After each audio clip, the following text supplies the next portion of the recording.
پرانے وقتوں کی بات ہے کہ لوگ جب ہر مسئلے کا حل بزرگوں کی دعاؤں، تویزوں اور عملیات میں ڈھونڈتے تھے۔ ایک گاؤں ایسا تھا جو بھرپور، جو نام کے اعتبار سے تو پرسکون لگتا تھا، مگر اندر سے ایک بھیانک خوف میں ڈوبا ہوا تھا۔ یہاں ہر رات کوئی نہ کوئی نیا اعلامیہ ہوتا، کبھی کسی کی بھینس مر جاتی، کبھی کسی بچے کو دور کھیتوں میں سانپ ڈس لیتا، کبھی اچانک کسی عورت پر قسم کا جن کا سایہ ہو جاتا۔ لوگوں نے کئی بار دیوی دیوتاؤں کو منانے کی کوشش کی، مگر کبھی مولوی صاحب سے دم کروایا تو کبھی کسی بزرگ کی مزار پر چادر چڑھائی، مگر قوم پردہ کیا انوار کو بھی اندھیرا جیسے دل میں بھی چھایا رکھتا ہو۔ لوگ کھیتوں میں جاتے تو ڈر ڈر کے بچوں کو تنہا بھیجنا تو خوف بن گیا تھا۔ اس گاؤں کے بزرگ اکثر کہتے ہیں کہ یہ سب اس کھنڈر کی وجہ سے ہے جو پرانی حویلی کے پیچھے وہاں ایک عالم رہتا تھا، جو مرنے سے پہلے کہتا تھا جو مجھے جھٹلائے گا وہ ہلاک ہو جائے گا۔ وقت کے ساتھ ساتھ ساری باتیں لوگ کہانیوں میں بدلتے گئے، لیکن ڈر زندہ رہا۔ گاؤں کی واحد مسجد کے امام مولوی برکت اللہ ایک دیانتدار مگر بوڑھے شخص تھے۔ وہ ہر جمعے کے خطبے میں لوگوں کو سمجھاتے، میرے بھائیو، اللہ سے ڈرو نہ کہ سایوں سے۔ اگر ہمیں خوف ہے تو وہ ہمارے ایمان کی کمزوری ہے۔ تویز گندے اصل علاج نہیں، علم اور ہمت ہی اصل طاقت ہے۔ اگر گاؤں والوں پر بات کا کوئی اثر نہ ہوتا، ان کے دلوں میں خوف اس قدر بیٹھ چکا تھا کہ دلیل سننا ان کو گستاخی لگتا۔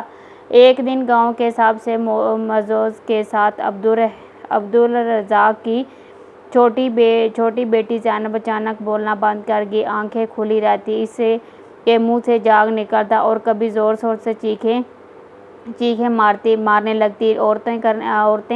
عورتیں کہنے لگیں اس پر جن آ گیا ہے۔ مردوں نے بھی ہمیں سر ہلایا اور جلدی سے کسی عمل کی تلاش میں نکل کھڑے ہوئے۔ ایک ایسی شام گاؤں کے کنارے ایک ہی پابند خدا ہوا، لمبی سفید چادر، سفید داڑھی، جوڑ ماتھے پر تلک اور گلے میں رنگ برنگے تویز کی مالا خود کو کہلایا پیر شمس الدین بابا سرکار۔ اس نے عبدالرزاق کے دروازے پر جا کر نعرہ لگایا، میں اس عالم سے آیا ہوں جہاں جنوں کی سواری کرتے ہیں۔ زینب کا علاج ہو جائے گا، لیکن خاموشی شرط ہے۔ گاؤں والوں کی آنکھوں میں روشنی سی آ گئی، جیسے نجات دہندہ آ گیا ہو۔ مولوی برکت اللہ نے پوچھا کون ہے یہ شخص، کہاں سے آیا ہے؟ علم کی بات کرو اندھی تنقید میں، مگر مولوی کی بات دبے خوف نے متل ہرا دیا۔ وقت زینب کے علم گرد و چاک بنایا، کچھ الفاظ اور بڑبڑائے، وہی میں لپٹی ہوئی کوئی چیز جلائی اور تویز عبدالرزاق کے گلے میں ڈال دیا۔ صبح زینب قدرے بہتر تھی، جو قدرتی تھا، مگر گاؤں نے سمجھا کہ بابا سرکار کا معجزہ ہے۔ لوگوں نے بابے کے قدم چومے، اس کے لیے میرے بنے نظریے بکرے کٹے اور مولوی برکت اللہ تنہا ہوتے گئے۔ بابا شخص اور دین کا ڈیرا اب مسجد سے زیادہ آباد ہونے لگا تھا۔ جہاں کبھی نماز کے لیے 5 وقت اذان کی آواز سنائی دیتی تھی، وہاں اب تویز وہی خود بخود اور کسی خفیہ زبان میں بڑبڑانے کی آواز طلب آ گئی۔ اور چاردیا ہاتھ جوڑے اور بچے نظریں جھکائے بابا کے سامنے بیٹھے۔ ہر کسی کے پاس کوئی مسئلہ ہوتا اور وہ بابا کے پاس ہر مسئلے کا حل تویز کے بدلے نبی مرغی، کبھی اناج، اکثر اندھا یقین۔ بابا کا ایک خادم تھا لنگڑا غفور، جو اس کا سارا انتظام سنبھالتا۔ وہی حساب رکھتا کون کتنے دن سے تویز نہیں لے رہا، کسی نے جو منت پوری ہونے کے بعد کی نیاز نہیں چڑھائی۔ غفور ہر رات بابا کے پاس بیٹھتا اور فہرست سناتا۔ ایک چھوٹا سا دائرہ بن چکا تھا، ایک نظام جس کا مرکز اندھا عقیدہ تھا۔ ایک دن بابا نے اعلان کیا کہ بھنگور کی فضا میں بد روح رہی ہے، اور اگر پوری بستی کو بچانا ہے تو ہر گھر سے ایک فرد کو اس کے ہاتھ پر بیعت کرنی ہوگی، ساتھ ہی ہر فرد کو خصوصی تویز بھی لینا ہوگا۔ جو صرف اب الفاظ جو صرف اب آپ الفاظوں کو دیا جائے گا۔ ظاہر ہے اس تعویذ کی قیمت تھی، وہ قیمت صرف روپے سے نہیں بلکہ سوال نہ کرنے سے ادا ہوتی تھی۔ لوگوں نے سوچا بغیر بیعت کی عبدل دست بستر کھڑا رہتا۔ اس کی بیٹی زینب اب بالکل خاموش ہو چکی تھی، وہ گم سم جیسے کوئی اندر ہی اندر ختم ہو چکی ہو۔ لیکن بابے کا تعویذ ہر ہفتے بدلا جاتا رہا اور عبدالرزاق ہر بار نیا خرچ اٹھاتا رہا، کہیں بیماری واپس نہ آ جائے۔ مولوی برکت اللہ تنہا رہ گیا، مسجد خالی ہو چکی تھی۔ وہ اکثر رات کو جاتا، محراب میں بیٹھ کر دیر تک قرآن پڑھتا۔ آخر تک ایک رات اس نے اپنے بیٹے کے بارے میں سوچا جو شہر گیا تھا۔ اسد وہی اگر یہاں ہوتا تو شاید کچھ سمجھا سکتا۔ اسد کو علم کا شوق تھا، میں سوال کرتا مگر ادب سے۔ مولوی نے اس کی تربیت سچ کے ساتھ کی تھی، علم ہو تو اندھیرے میں بھی چراغ جلتا ہے۔ مولوی ہمیشہ کہا کرتا کہ کئی برس ہو چکے تھے مگر اسد کی کوئی خبر نہیں آئی۔ پھر ایک صبح جب گاؤں میں ابھی دھوپ میں لپٹا ہوا تھا، کچھ مسجد کے دروازے پر ایک نوجوان کھڑا دہائی دیا سادہ لباس، آنکھوں میں سفر کی تھکن اور ہاتھ میں ایک تھیلا۔ مولوی برکت اللہ کی نظریں اس پر پڑی اور پھر اگر آنکھیں بھر آئی۔ اسد ابو کو آگے بڑھا اور باپ کے قدموں میں چھپ گیا۔ مولوی نے کانپتے ہاتھوں سے اس کا ماتھا چھوا، وہی نرم جنگ مگر آنکھوں میں اب ایک عجیب گہرائی جس وقت میں اسے اندر سے کچھ اور بنا دیا۔ اسد نے کچھ دن گاؤں کا جائزہ لیا، چپ چاپ مسجد کے خالی ہونے کے، بابا کے اندھیری قیمتی اور زینب کی حالت، سب کچھ اس نے اپنی آنکھوں سے دیکھا۔ اس کے ساتھ تیز تھے اور تجزیہ کہتا وہ رات دیر تک کتابیں نکال کر قرآن کی قصے سناتا اور دن کو گاؤں والوں سے بات کرنے کی کوشش کرتا مگر سب اسے مولوی کا بیٹا سمجھ کر نظر انداز کر دیتے۔ ایک دن اسد بابا کے ڈیرے پر جا پہنچا جو جماعت۔ اس نے دور سے بابا کو دیکھا جس کی آواز میں مٹھاس مگر آنکھوں میں کوئی عجیب سی چمک نہیں پسند، چپ رہا، بس سنتا رہا۔ پھر اس نے وہ کہا جو کسی نے آج تک نہ کہا تھا، بابا کیا آپ کی تعویذ کی تنظیم کا کوئی ثبوت ہے؟ ایک بالکل سناٹا چھا گیا، بابا کی پیشانی پر شکل آئی مگر جلد ہی وہ مسکرایا۔ بیٹا روحانی دنیا دلیل نہیں یقین مانگتی ہے۔ اسد نے بنی سے کہا یقین اندھا ہو تو تباہی لاتا ہے، اگر تعویذ دعا ہے تو دعا کی طرح اس کا اثر دکھانا ضروری ہے ورنہ یہ سود ہے، شفا نہیں۔ ڈیرہ مئیک کے سر پر سرسرا ہونے لگی، بابے کے ڈیرے پر سرسرا ہونے لگی۔ بابے نے نگاہ غفور کی طرف دوڑائی، فضا کچھ بدل رہی تھی۔ یہ سوال کا یہ لہجہ وہ تھا جو بابے کے کھیل کو خطرے میں ڈال سکتا تھا، لیکن وہ جانتا تھا ایسے سوال کو دبانے کے کئی طریقے ہوتے ہیں۔ شاید اب وقت آ گیا تھا کہ وہ بھی کوئی روحانی قدم۔ بابا شمس الدین کی نگاہیں اصل پر چلی ہوئی تھی، جیسے کسی نے اس کی سلطنت کے سکون ہلا دیے، پھر خاموش ہو چکی تھی۔ اکثر ایسے مجمع صرف تماشا دیکھنے آتے ہیں مگر تماشے میں اگر سوال آ جائے تو دل دھڑکنے لگ گئے، کوئی بے چین ہو جاتا، کوئی ناراض اور کئی اندر ہی اندر جلنے لگتے۔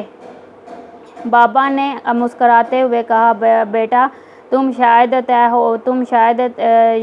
یہاں کے نئے ہو، یہاں کے لوگوں نے میرے ہاتھوں کی کرامات دیکھی ہیں۔ اندھے نے بھی نہ پایا، گونگا بولنے لگا اور دیوانہ ہوش میں آ گیا۔ تمہارا سوال وہ سوال ہے جو ایمان کی کمزوری کی علامت ہے۔ اسد نے گردن جھکائی، ادب سے کہا ایمان کی کمزوری دلیل سے ظاہر نہیں ہوتی بابا بلکہ اندھے یقین سے ظاہر ہوتی ہے۔ اگر سچ ہے تو وہ سوال سے نہیں ڈرتا۔ یہ الفاظ تلوار کی طرح تیز، چمکدار اور نشانے پر دل کی کئی آنکھیں حیرت سے پھیل گئی۔ کئی اندھے چرانے عبدالرزاق جو مجمع میں خاموش بیٹھا تھا، اس کی مٹھیاں بند تھیں۔ زینب کے علاج کے نام پر وہ اپنی زمینیں گروی رکھ چکا تھا۔ اب اگر کوئی یہ اب اگر کوئی یہ کہہ دے کہ سب کو کہا تھا، اس کا اندر پتھر ہو گیا ہے، آسان نہیں ہوتا جب تم نے جھوٹ پر سب کچھ وار کیا۔ بابا شمس الدین نے تبسم میں زہر کے ملا ہماری باتوں کو آزمایا، اس لیے تم پر بھی آزمائش اترے گی۔ اسد نے نظریں اٹھا کر کہا، اگر نیت صاف ہو تو کوئی آزمائش نقصان نہ دے گی، لیکن اگر دھوکہ ہے تو آزمائش تم پر بھی اترے گی۔ بابا اب وہ جواب میں دبے لفظوں میں باتیں ہونے لگی۔ کون ہے یہ لڑکا؟ مولوی کا بیٹا ہے، بہادر ہے، لیکن انجام برا ہو۔ غفور نے چپکے سے بابا کے کان میں کہا، یہ لڑکا خطرہ ہے سرکار، ہمارے لیے خطرہ ہے سرکار۔ کل والی بات بھی ابھی تک لوگوں کو یاد ہے۔ دو تعویذ کا کام نہ آئے اور عبدالرزاق کی بیٹی ویسے ہی ہے۔ بابا نے خشن لہجے میں کہا، ایسے ناشکرے لوگوں کو برباد کرنا میرا فرض ہے۔ کل رات ہی کچھ نہ کچھ کرنا ہوگا۔ اس رات مسجد سنسان۔ مولوی برکت اللہ نے اسد سے کہا، بیٹا تمہارا انداز درست ہے، لیکن یہ لوگ ابھی خوف نہیں ہوئے، وہ سچ سمجھیں تو مانیں گے نہیں۔ اسد نے جواب دیا، قوم کی دیوار گرنے کے لیے کسی ایک کو سر دے کر آگے بڑھنا ہوتا ہے۔ شاید یہ میرا وقت ہے۔ مولوی خاموش ہو گیا۔ اس کی آنکھوں میں فخر بھی تھا اور اندیشہ بھی۔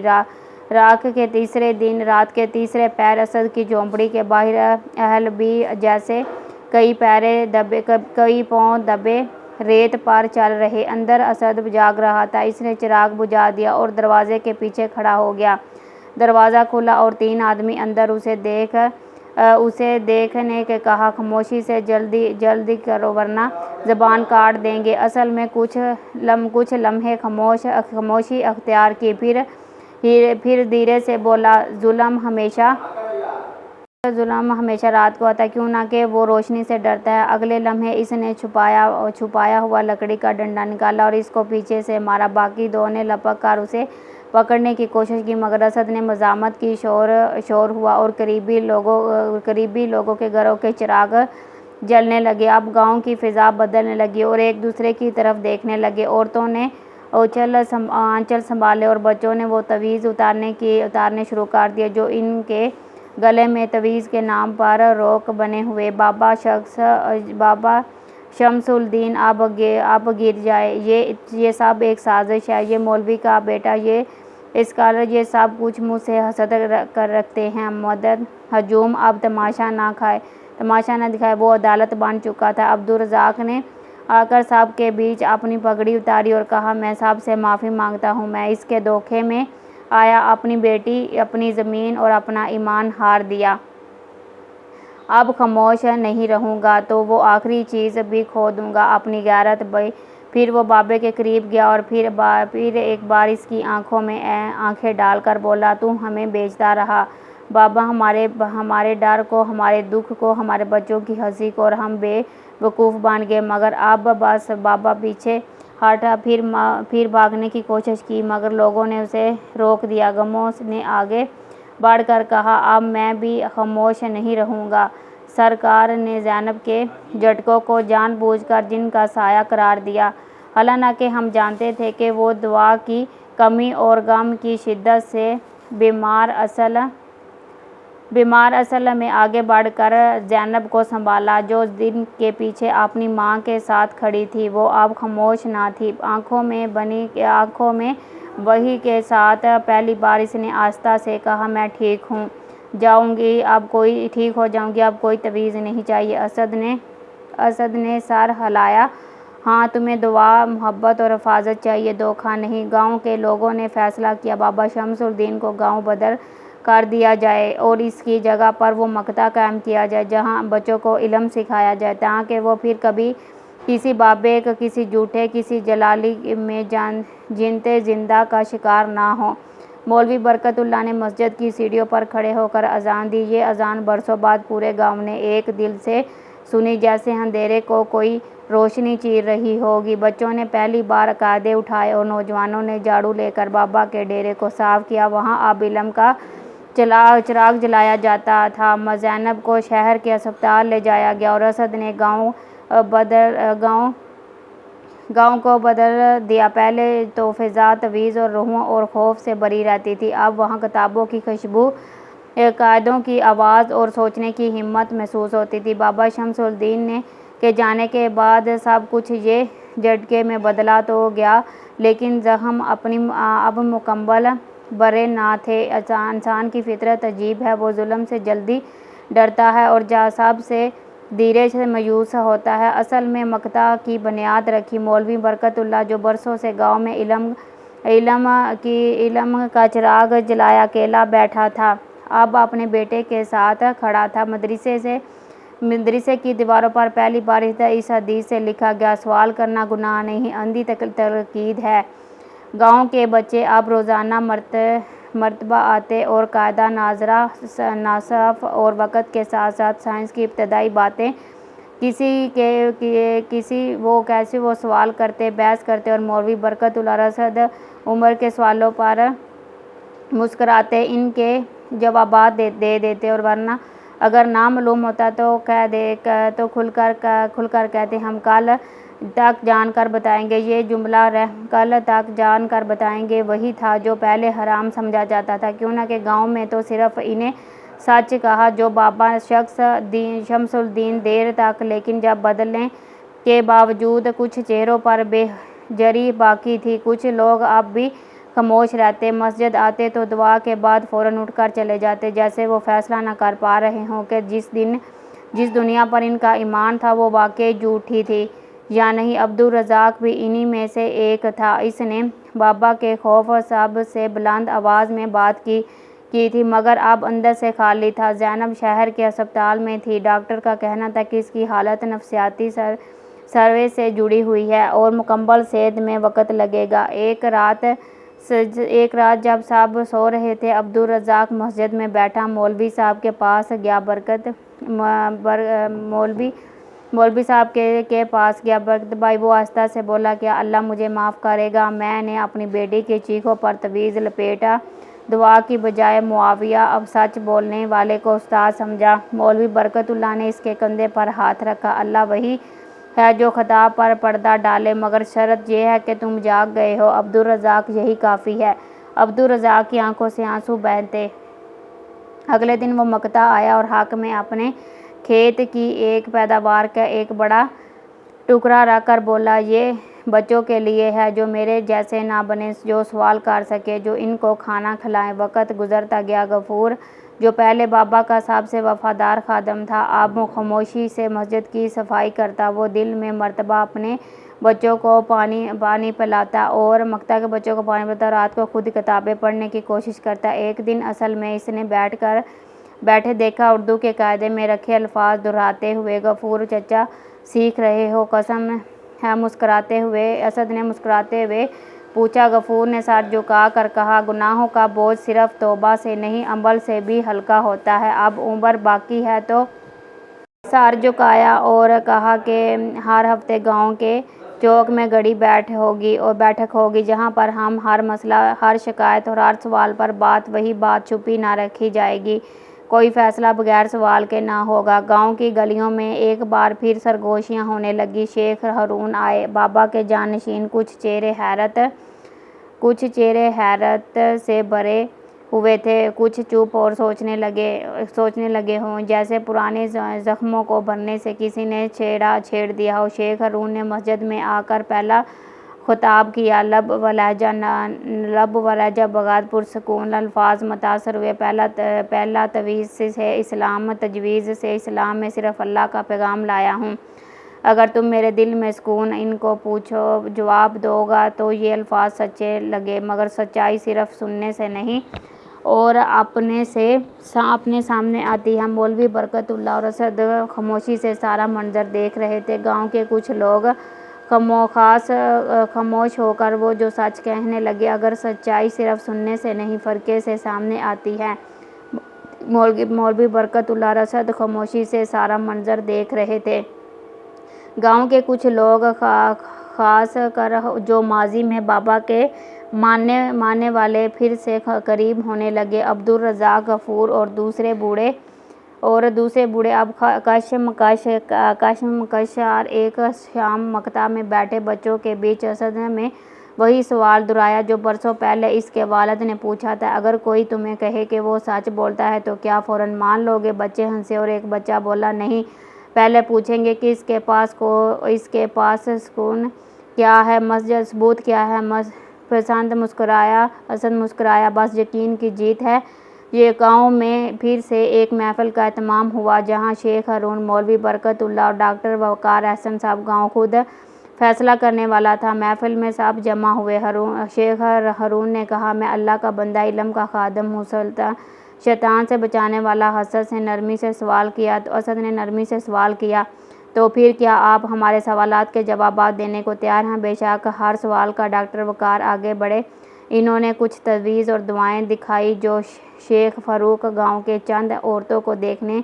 یہ جو کلمات آپ نے لکھے ہیں ان کی زبان کیا ہے، ان کا مطلب کیا ہے؟ شیخ ہارون نے تجویز کو غور سے دیکھا اور پھر ہنس کر بولا، یہ خاص علم ہے، خاص لوگوں کے فہم سے باہر۔ مجمع ایک دم سرگرم ہو گیا، جیسے وقت رک گیا۔ مولوی برکت اللہ کی سر اٹھایا اور آہستہ کہا، یہی جملہ بابا شمس الدین کا حق اللہ تھا۔ اصل میں بلند آواز میں کہا، علم اگر چھپایا جائے تو وہ علم نہیں، ہتھیار ہوتا ہے۔ اگر آپ واقعی سچے ہیں تو ہر سوال کا واقعی اور عام جواب ورنہ ہمیشہ ہے کہ آپ پرانے کا نیا چہرہ ہے۔ شیخ ہارون کا چہرہ متغیر ہو گیا۔ وہ چند لمحے کچھ کہنے کے لیے لب کھولتے، اگر الفاظ نہ ملے۔ پھر وہ مجمع کو دیکھ کر بولا، تم سب نافرمان ہو گئے ہو اور سچ کو پہچاننے کے قابل نہیں رہے۔ یہ فرقہ جس نے سچ اور فریب کے بیچ دیوار مجموعہ ایک بار پھر عدالت بن گیا۔ اب فیصلہ بہت واضح تھا۔ عبدالرزاق نے کھڑے ہو کر کہا، ہمیں اب نہ بابا چاہیے نہ شیخ، ہمیں سچ کی بنیاد پر جیتنے والے استاد، سوال کرنے کی اجازت اور اپنی بیٹیوں کی روشنی چاہیے۔ غفور نے ہاتھ اٹھا کر کہا، اگر ان تمام کمرے میں وقت کتاب ہے اور ہمارے لیے اندھیرا تو میری سانس۔ شیخ ہارون چپ چاپ مسجد سے نکلا۔ لوگ اس کے پیچھے نہیں گئے۔ لوگوں نے خود اپنی فکر آزادی کی حفاظت کی۔ دن گزرتے گئے، گاؤں کے چہرے پر اپنے اعتماد تھا۔ زینب مکمل صحت یاب ہو گئی۔ اسد اور وہ اب گاؤں کے لیے ایک روشن مستقبل کی مثال بن چکے تھے۔ غفور جو کبھی بابا کا چمچہ تھا اب مکتبہ کے دروازے پر بیٹھ کر بچوں کو خوشامدید سکھاتا۔ مولوی برکت اللہ نے آخر کار قرآن کے وہ سبق پڑھانے شروع کیے جن میں وہ سوال، تحقیق اور غور و فکر کا درس دیتا۔ اگر آپ کو یہ سچائی، صبر، اللہ پر یقین کی خوبصورت کہانی پسند آئی ہو تو برائے کرم اسے لائک کریں اور دوسروں کے ساتھ شیئر کریں، اور مزید ایسی سبق آموز کہانیوں کے لیے ہمارے چینل کو سبسکرائب کرنا نہ بھولیں۔ آپ کی دعائیں اور محبت ہی ہماری اصل کامیابی ہے۔ شکریہ۔